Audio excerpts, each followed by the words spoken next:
40 बार लगभग इस देश की संवैधानिक courts, high courts and supreme courts EVM के ऊपर में जितनी चुनौतियां हुई हैं उनको देख चुकी हैं। चुनौतियां किस प्रकार की हुई?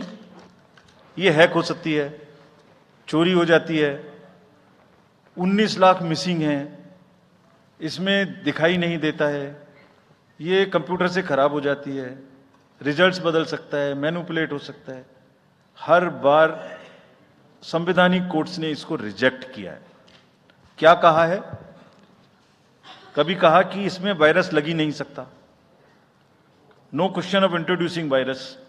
कभी कहा इनवैलिड वोट्स नहीं हो सकते, कभी कहा रिगिंग इज नॉट पॉसिबल, कभी कहा कि when there is section 61A in the RP act which empowers the use of the EVM, जब तक वो खत्म ना हो जब तक ये प्रश्न उठाना गलत है। कभी कहा कि EVMs are foolproof devices for counting and allegations of tampering are baseless. कभी कहा कि आप एक के बदले 5 वीवीपैट गिनिए, वो हमने शुरू कर दिया। अब तो ये आ गया है नतीजा कि कोर्ट्स ने जुर्माना लगाना शुरू कर दिया।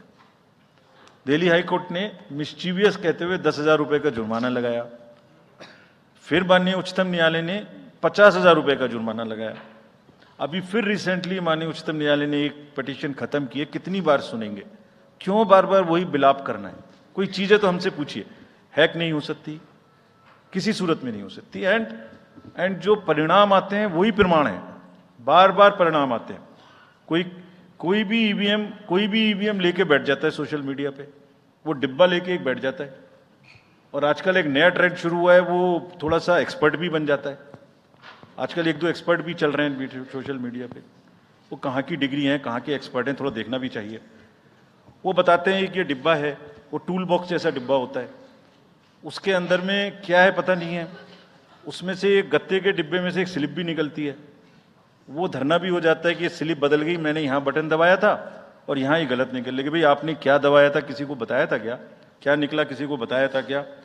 अरे संविधान कोर्ट्स कह रही हैं। अच्छा, जितनी बार हमसे आप पूछेंगे उतनी बार हम उसका एक क्वेश्चन लेके आपको FAQs में डाल देंगे। 100+ क्वेश्चन है। और भाई political parties have come into existence because of the EVMs. There are many smaller political parties which in the age of the ballot papers might have not come into the existence. It was the fairness and the political parties know in the heart of their hearts. सब EVMs का 3-3 बार mock poll होता है, candidates के सामने में होता है।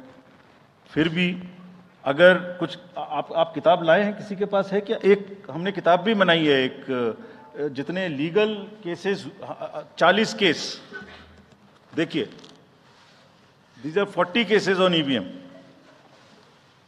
इसमें FAQ भी है, आप सब लीजिए इस किताब को हमसे।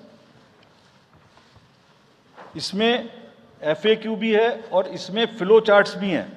देखिए हमारी वेबसाइट पे है ये। थोड़ा पढ़ने का तो कष्ट करिए, खासतौर से जो एक्सपर्ट महोदय हैं। वो बहुत सारे एक्सपर्ट्स हैं यहाँ, मतलब कंट्री में कोई भी बन जाता है, किसी पे कोई रोक नहीं है। हमने इसमें चार्ट भी लगाया है कि कितनी बार सत्ता में रहने वाली पार्टियां ईवीएम ने बदल दी।